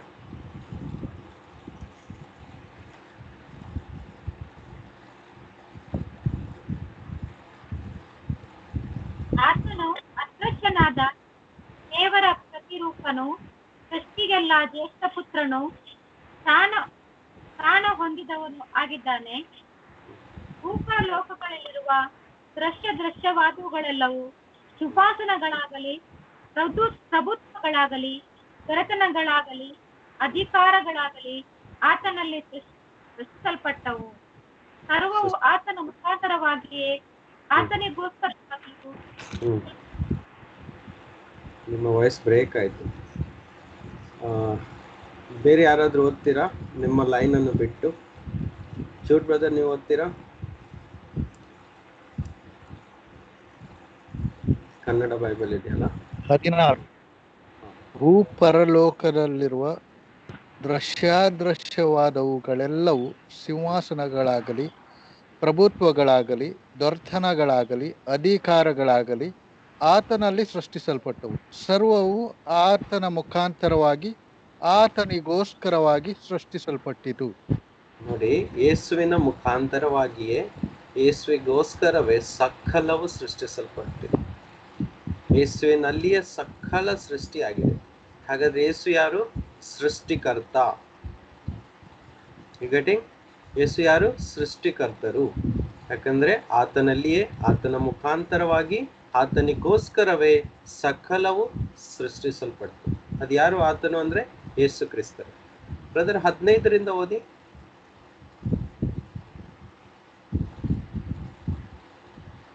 ಅದೃಶ್ಯ ದೇವನ ಆತನು ಜೂಡ್ ಬ್ರದರ್ ಓದ್ಲಿ. ಆತನು ಅದೃಶ್ಯನಾದ ದೇವರ ಪ್ರತಿರೂಪನು, ಸೃಷ್ಟಿಗೆಲ್ಲ ಜ್ಯೇಷ್ಠ ಪುತ್ರನ ಸ್ಥಾನ ಹೊಂದಿದವನು ಆಗಿದ್ದಾನೆ. ಸಾಕು. ನೋಡಿ, ಅದೃಶ್ಯ ದೇವರ ಪ್ರತಿರೂಪ ಯಾರು? ಯೇಸು ಸ್ವಾಮಿ. ಕಾಣದೇ ಇರುವ ದೇವರು ಒಬ್ಬರೇ ದೇವರಿದ್ದಾರೆ. ನೋಡಿ, ಇಡೀ ಬ್ರಹ್ಮಾಂಡವನ್ನು ಸೃಷ್ಟಿಸಿದಂತ ಒಬ್ಬರೇ ಸೃಷ್ಟಿಕರ್ತನಾದ ಸರ್ವಶಕ್ತನಾದ ದೇವರ ಪ್ರತಿರೂಪ ಯಾರು? ಯೇಸು. ಅಂದ್ರೆ ದೇವರೇ ಮಾನವ ರೂಪ ತಾಳಿದರು. ಇದಕ್ಕೆಲ್ಲ ಯೋಗ್ಯತೆ ನಮ್ಮ ಯಾರಿಗೂ ಇಲ್ಲ, ಈ ಅಗಾಧ ವಿಷಯಗಳನ್ನು ಕಲಿಯಲು. ಆದರೂ ಸಹ ಸ್ವಲ್ಪ ಕೃಪೆಯಿಂದ ನಾವು ಈ ವಿಷಯಗಳನ್ನು ಟಚ್ ಮಾಡ್ತಾ ಇದ್ದೀವಿ. ಓಕೆನಾ? ಅದಕ್ಕೋಸ್ಕರ ಈ ವಿಷಯ ಬಂದಾಗ ಯಾವುದೇ ಭೂಮಿಯಲ್ಲಿ ವ್ಯಕ್ತಿ ಬರಲಿ, ಯಾವುದೇ ಪ್ರೀಚರ್ ಬರಲಿ, ಅವ್ರ ಹತ್ರ ಹೇಳ್ಬೇಕು, ಸಾರಿ ಅಂತಾನೆ ಹೇಳ್ಬೇಕು. ಈ ವಿಷಯದ ಬಗ್ಗೆ ಡಿಸ್ಕಸ್ ಮಾಡ್ಲಿಕ್ಕೆ ಹೋಗಬೇಡಿ. ಇದು ಅದ್ಭುತಕರವಾದ ವಿಷಯ, ಅದು ದೇವರಿಗೆ ಮಾತ್ರ ಸಂಬಂಧವಾದದ್ದು. ಸರಿನಾ? ಎಲ್ಲರಿಗೂ ಇನ್ಸ್ಟ್ರಕ್ಷನ್ ಕೊಡ್ತಾ ಇದ್ದೀನಿ. ತಂದೆ, ಪುತ್ರ, ಪವಿತ್ರಾತ್ಮರು ಅವ್ರು ಮೂರು ಸಹ ಒಬ್ಬರೇ ಆಗಿದ್ದಾರೆ. ಅದನ್ನು ತಿಳ್ಕೊಳ್ಳೋದು ನಮ್ಮ ಈ ಮನುಷ್ಯನ ಬುದ್ಧಿಗೆ ಅಸಾಧ್ಯ.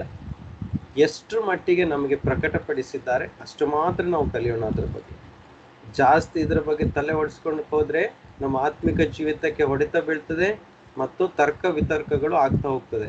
ಯಾಕಂದ್ರೆ ಅದು ಸಹ ವಾಕ್ಯ ಇನ್ನೊಂದು ಕಡೆ ಬರೆದಿದ್ದಾರೆ, ತರ್ಕ ವಿತರ್ಕಗಳಲ್ಲಿ ನೀವು ಜಾಸ್ತಿ ತಲೆ ಹಾಕಬೇಡಿರಿ. ಒಳ್ಳೆ ವಿಷಯಗಳೇನಾದ್ರೂ ಇದ್ರೆ ನೀವು ಪ್ರೀತಿಯಿಂದ ಡಿಸ್ಕಷನ್ ಮಾಡೋದು ಒಳ್ಳೆಯದು. ಓಕೆ, ಇದು ಒಮ್ಮೆ ಮಾತ್ರ ನಿಮಗೆ ಕಲಿಸುವುದು. ಈ ವಿಷಯವನ್ನು ಯಾವಾಗಲೂ ಪದೇ ಪದೇ ನೀವು ಹುಡುಕ್ಲಿಕ್ಕೆ ಹೋಗ್ಲೇಬಾರ್ದು. ಓಕೆ, ಇದು ದೇವರ ಶ್ರೇಷ್ಠತೆ, ಅವರ ಮಹಿಮೆಯನ್ನು ಪ್ರಕಟ ಮಾಡ್ತದೆ. ಅವರ ಮನುಷ್ಯರ ರಕ್ಷಣೆಗೆಂದು ಮಾಡಿದಂಥ ಸ್ವರ್ಗೀಯ ಡಿವೈನ್ ಪ್ಲಾನ್ ಅದು. ತಂದೆ, ಪುತ್ರ, ಪವಿತ್ರಾತ್ಮರ ಡಿವೈನ್ ಪ್ಲಾನ್, ಪರಿಶುದ್ಧವಾದ ಪ್ಲಾನ್ ಆಗಿದೆ ಇದು. ಆ ಪ್ಲಾನ್ ಅನ್ನು ನಾವು ಜಾಸ್ತಿ ಹುಡುಕಿ ಕೆದರಿ ಅದನ್ನೆಲ್ಲ ಮಾಡಕ್ ಹೋಗ್ಬಾರ್ದು. ಸರಿನಾ? ಯಾಕಂದ್ರೆ ಒಂದು ಕಾಲದಲ್ಲಿ ನಾನು ಇದ್ರ ಬಗ್ಗೆ ಆಳವಾಗಿ ಕಲೀಲಿಕ್ಕೆ ಹೋದೆ, ಆದರೆ ತುಂಬಾ ನನಗೆ ಡಿಸ್ಟರ್ಬ್ ಆಯಿತು. ಹಾಗಾಗಿ ಯೇಸುವೇ, ನಾನೊಬ್ಬ ಚಿಕ್ಕ ವ್ಯಕ್ತಿನಾಗಿ, ಸಾಧಾರಣದವನಾಗಿ, ನಮ್ರತೆ ಉಳ್ಳವನಾಗಿ ನೀನು ಎಷ್ಟು ಹೇಳಿದ್ಯೋ ಅವೆಲ್ಲವನ್ನು ನಾನು ನಂಬುತ್ತೇನಂತೂ ನನಗೆ ಒಪ್ಪಿಸ್ಕೊಟ್ಟೆ. ಹಾಗಾಗಿ ಇದ್ರ ಬಗ್ಗೆ ಯಾರ ಹತ್ರನೂ ತರ್ಕ ವಿತರ್ಕ ಮಾಡಬೇಡಿ, ಆಯ್ತಾ? ನೋಡಿ, ಇನ್ನೊಂದು ವಾಕ್ಯ ಓದುವ. ಯೋಹಾನ 20:28.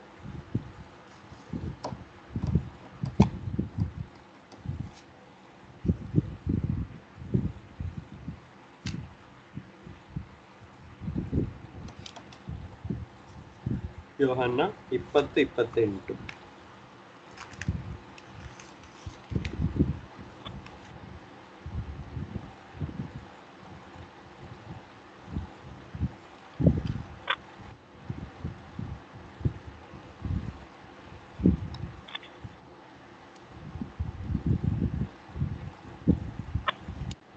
ನೋಡಿ,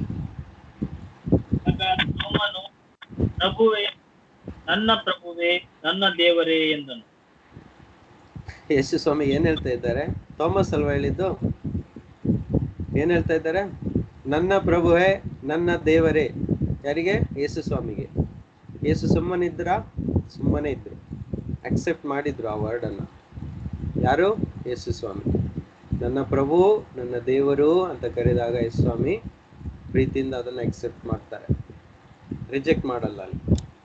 ಓಕೆ, ಹಾಗಾದ್ರೆ ಥಾಮಸ್ ಏನಂತ ಕರೆದ್ರು? ನನ್ನ ಪ್ರಭು ಮತ್ತು ನನ್ನ ದೇವರೇ ಅಂತ ಯೇಸು ಸ್ವಾಮಿಯನ್ನು ಕರೆದ್ರು. ಬ್ರದರ್ ಸರಿಯಾ? ಕೊಂಕಣಿಯಲ್ಲಿ ಸ್ವಲ್ಪ ಓದಿ. ಓದೋಣ ಬ್ರದರ್. ಓದಿ ಓದಿ ಓದಿ, ನೀವೇ ಓದಿ ನಿಮ್ಮ ಕೈಯಲ್ಲಿದ್ದರೆ.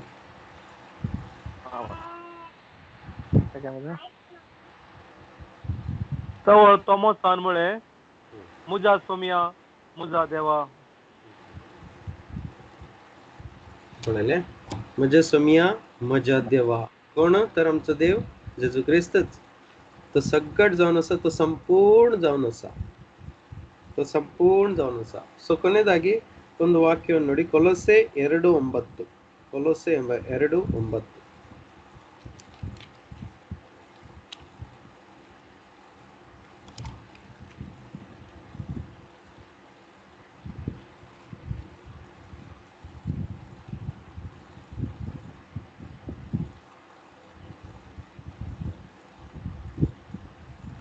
ಕೊಲೊಸೆ 2:9 ಯಾರು ಓದ್ತೀರಾ?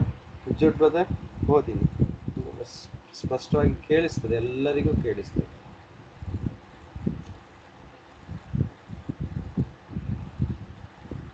ಓದ್ತೀರಾ?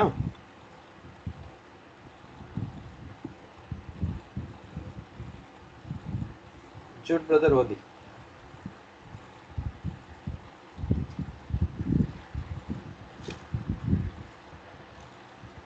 ಐ ಥಿಂಕ್ ಜೂಡ್ ಬ್ರದರ್ ಕೇಳಿಸ್ತಾ ಇಲ್ಲ ಅನ್ಸುತ್ತೆ. ಓಕೆ, ನಮ್ಮ ಸ್ಟ್ಯಾನ್ಲಿ ಲ್ಯಾನ್ಸಿ ಬ್ರದರ್ ಅವರು. ದೈವತ್ವದ ಸಂಪೂರ್ಣತೆ ಶರೀರವಾಗಿ ಯೇಸು ಕ್ರಿಸ್ತರಲ್ಲಿ ನೆಲೆಗೊಂಡಿದೆ. ದೈವತ್ವದ ಸಂಪೂರ್ಣತೆ ಯೇಸು ಕ್ರಿಸ್ತನಲ್ಲಿ ಏನಾಗಿದೆ? ನೆಲೆಗೊಂಡಿದೆ. ಹಾಗಾದರೆ ದೈವತ್ವ ಅಂದ್ರೆ ದೇವರಿಗೆ ಸಂಬಂಧಪಟ್ಟಂತ ಸಕಲವು ಯೇಸು ಕ್ರಿಸ್ತನಲ್ಲಿ ನೆಲೆಗೊಂಡಿದೆ. ಸಕಲವು, ಸ್ವಲ್ಪ ಕೂಡ ಕಡಿಮೆ ಆಗಿಲ್ಲ. ಹಾಗಾದರೆ ದೈವತ್ವ, ದೇವರ ವಿಷಯಕ್ಕೆ ಸಂಬಂಧಿಸಿದಂಥ ಸಕಲವು ಯೇಸುವಿನಲ್ಲಿ ಸಂಪೂರ್ಣವಾಗಿದೆ. ಓಕೆ, ಇವಾಗ ಕೊನೆಯ ಒಂದು ವಾಕ್ಯವನ್ನು ಮಾತ್ರ ಓದಿ ನಾವು ಈ ವಿಷಯವನ್ನು ನಿಲ್ಲಿಸೋಣ. ಈ ವಾಕ್ಯ ಕನ್ನಡ ಕೊಂಕಣಿಯಲ್ಲಿ ಸಿಕ್ಲಿಕ್ಕಿಲ್ಲ. ಕೇವಲ ಒಳ್ಳೆ ಟ್ರಾನ್ಸ್ಲೇಷನ್ಗಳಾದ ಕಿಂಗ್ ಜೇಮ್ಸ್ ವರ್ಷನ್ ಮತ್ತು ನ್ಯೂ ಕಿಂಗ್ ಜೇಮ್ಸ್ ವರ್ಷನ್ ಆಗಿರುವ ಇಂಗ್ಲಿಷ್ ಬೈಬಲ್ ಅಲ್ಲಿ ಮಾತ್ರ ಈ ವಾಕ್ಯ ಕ್ಲಿಯರ್ ಆಗಿ ಬರೆಯಲ್ಪಟ್ಟಿದೆ. ಬೇಕಾದ್ರೆ ನಿಮ್ಮಲ್ಲಿರುವ ಎಲ್ಲಾ ವಾಕ್ಯಗಳನ್ನು ಚೆಕ್ ಮಾಡಿ ನೋಡಿ. ಒಂದು ವೇಳೆ ರೋಷನ್ ಬ್ರದರ್ ಕೈಯಲ್ಲಿರುವ ಇಂಗ್ಲಿಷ್ ಬೈಬಲ್ ಅಲ್ಲಿ ಇದೆಯೋ ಇಲ್ಲೋ ಗೊತ್ತಿಲ್ಲ, ಚೆಕ್ ಮಾಡಿ ನೋಡಿ. 1 ಯೋಹಾನ 5ನೇ ಅಧ್ಯಾಯ 7ನೇ ವಾಕ್ಯ. ಇದನ್ನ ಅವಿನಾಶ್ ಬ್ರದರ್ ಓದಿ. 1 ಜಾನ್ 5:7. 1 ಯೋಹಾನ 5ನೇ ಅಧ್ಯಾಯ 7ನೇ ವಾಕ್ಯ. ಅವಿನಾಶ್ ಬ್ರದರ್ ಓದಿ. ಮತ್ತು ಬಾಕಿ ಎಲ್ಲ ಚೆಕ್ ಮಾಡಿ ಇದೇ ತರ ಇದೆಯಾ ನಿಮ್ಮ ಬೈಬಲ್ ಅಲ್ಲಿ ಅಂತ.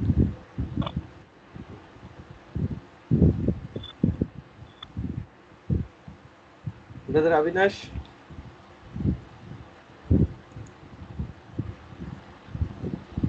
ಶೂಟ್ ಬ್ರದರ್, ನೀವು ರೆಡಿ ಇಟ್ಕೊಳ್ಳಿ, ಸಿಕ್ಕಿದ್ರೆ ಓದ್ಲಿಕ್ಕೆ. Sorry, brother. 1 John 5:7. 1 John 5:7.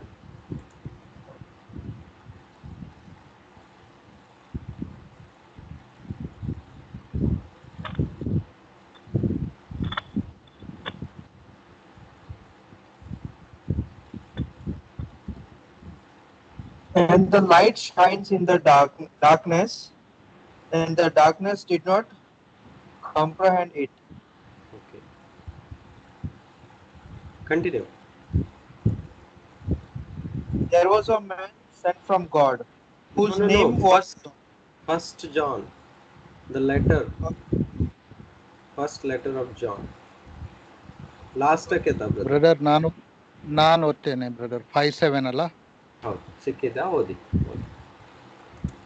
For there are 3 that testify, the Spirit and the water and the blood.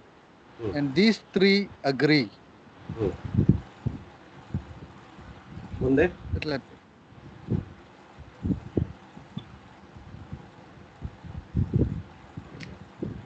काहींचे ट्रान्सलेशन तुमचे जूट बाजाराचे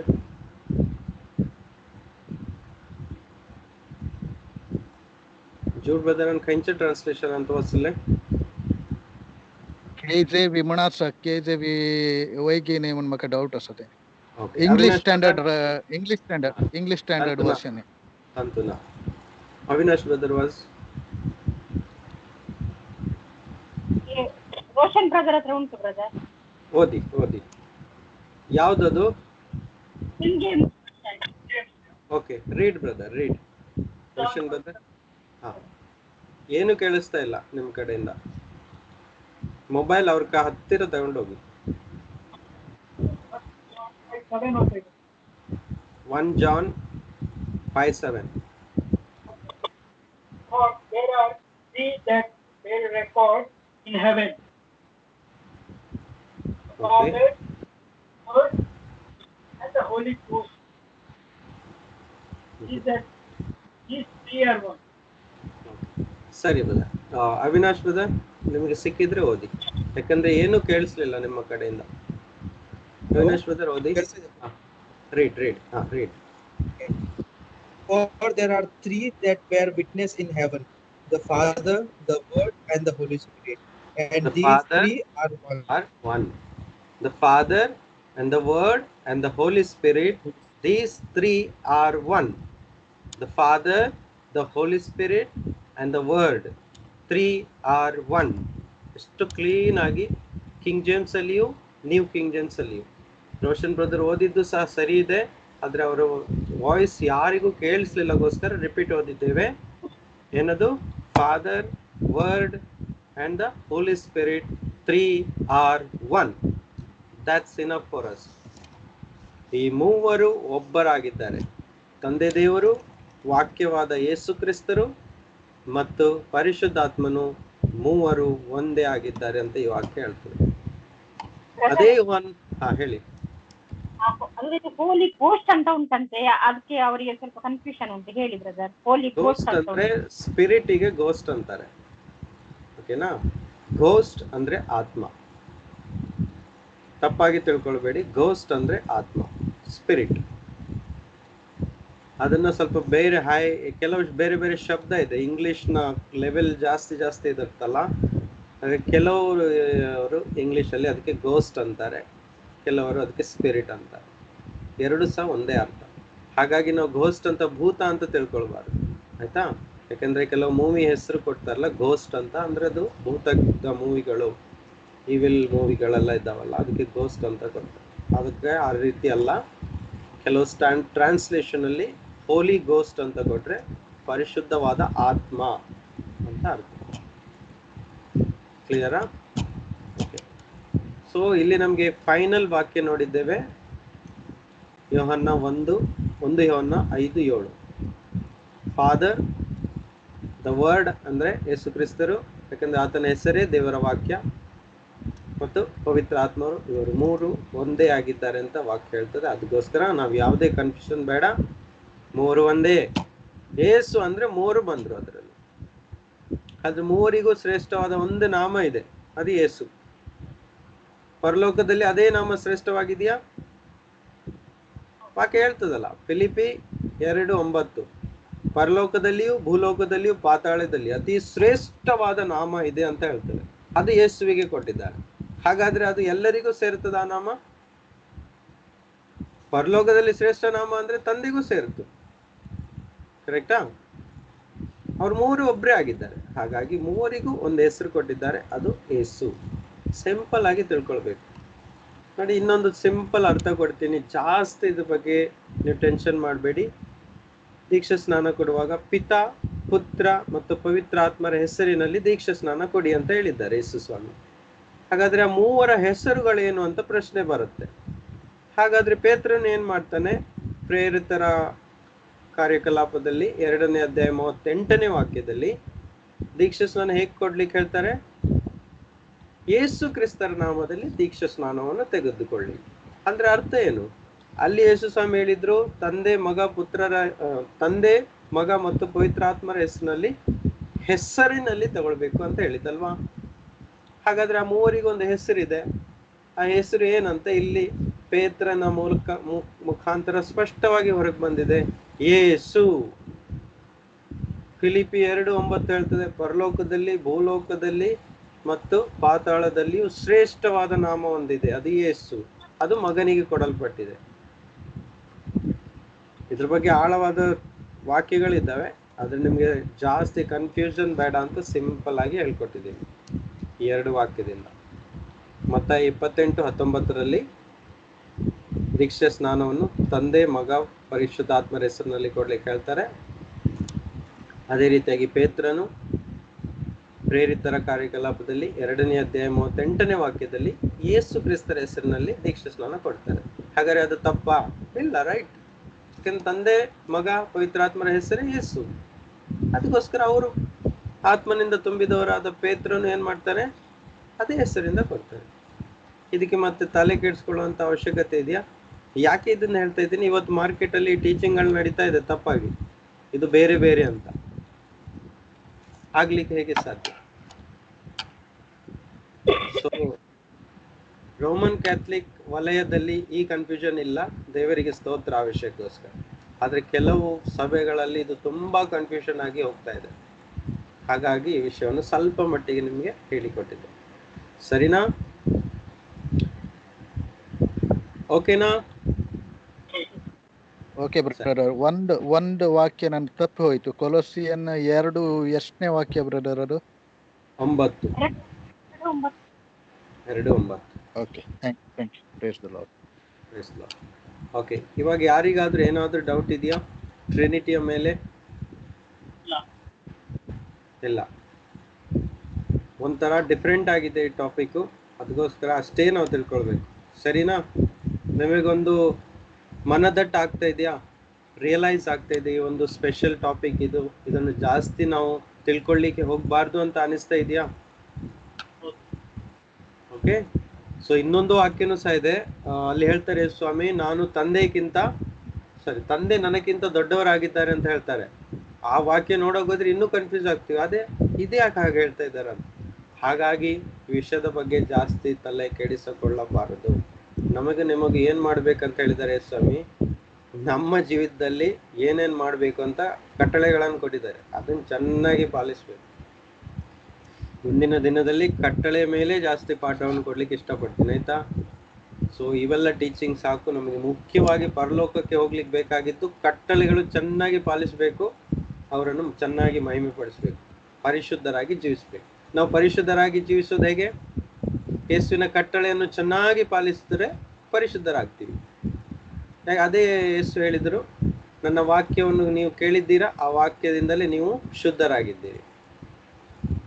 ಹಾಗಾದ್ರೆ ಶುದ್ಧರಾಗ್ಬೇಕಾದ್ರೆ ಯೇಸುವಿನ ವಾಕ್ಯಗಳನ್ನು ಕೈಗೊಂಡು ನಡಿಬೇಕು, ಅವಾಗ ಮಾತ್ರ ನಾವು ಶುದ್ಧರಾಗ್ತೀವಿ. ಸೊ ಆವಾಗಲೇ ಇನ್ನೊಂದು ವಾಕ್ಯ ಹೇಳ್ತದೆ, ಪರಿಶುದ್ಧತೆ ಇಲ್ಲದೆ ದೇವರನ್ನು ಯಾರು ಸಹ ನೋಡ್ಲಿಕ್ಕೆ ಸಾಧ್ಯವಿಲ್ಲ. ಹಾಗಾದ್ರೆ ನಾವು ಶುದ್ಧರಾಗುವುದೇ ಎಲ್ಲಕ್ಕಿಂತ ಮುಖ್ಯ. ಶುದ್ಧರಾಗುವುದು ಹೇಗೆ? ಯೇಸುವಿನ ವಾಕ್ಯವನ್ನು ದಿನನಿತ್ಯ ಒಂದೊಂದಾಗಿ ಪಾಲಿಸಬೇಕು. ಹಾಗಾಗಿ ಕಟ್ಟಳೆಗಳ ಮೇಲೆ ಜಾಸ್ತಿ ಪಾಠವನ್ನು ಕಲಿಯುವ, ಅದು ತುಂಬಾ ಇಂಟ್ರೆಸ್ಟಿಂಗ್ ಇರುತ್ತೆ. ನಮ್ಮ ಜೀವಿತ ಶುದ್ಧ ಮಾಡ್ತಾ ಹೋಗ್ತದೆ. ಎಷ್ಟು ನಾವು ಶುದ್ಧರಾಗ್ತೀವೋ ದೇವರ ಆತ್ಮರಾದ ಪವಿತ್ರ ಆತ್ಮನು ನಮ್ಮಲ್ಲಿ ಬಂದು ವಾಸ ಮಾಡ್ಲಿಕ್ಕೆ ಸ್ಟಾರ್ಟ್ ಮಾಡ್ತಾರೆ, ಆಮೇಲೆ ಮಾತನಾಡ್ಲಿಕ್ಕೂ ಸ್ಟಾರ್ಟ್ ಮಾಡ್ತಾರೆ. ಅದು ತುಂಬಾ ಮುಖ್ಯ. ಎಲ್ಲರ ಹತ್ರ ಮಾತಾಡ್ಬೇಕು ದೇವರು. ಯಾಕಂದ್ರೆ ಹೊಸ ಒಡಂಬಡಿಕೆಯ ನಂತರ ನಮ್ಮ ದೇವರು ಇಂಡಿವಿಜುವಲ್ ದೇವರಾಗಿದ್ದಾರೆ, ವೈಯಕ್ತಿಕ ದೇವರಾಗಿದ್ದಾರೆ, ಪ್ರತಿಯೊಬ್ಬರ ಜೊತೆ ಮಾತನಾಡುವ ದೇವರಾಗಿದ್ದಾರೆ. ಅರ್ಥ ಆಗ್ತಾ ಇದೆಯಾ? ಪ್ರತಿಯೊಬ್ಬರ ಜೊತೆ ಮಾತನಾಡ್ಲಿಕ್ಕೆ ಇಷ್ಟಪಡ್ತಾರೆ. ಯಾಕಂದ್ರೆ ಪ್ರತಿಯೊಬ್ಬರ ಶರೀರ ಕೂಡ ಅವರ ಆಲಯವಾಗಿದೆ.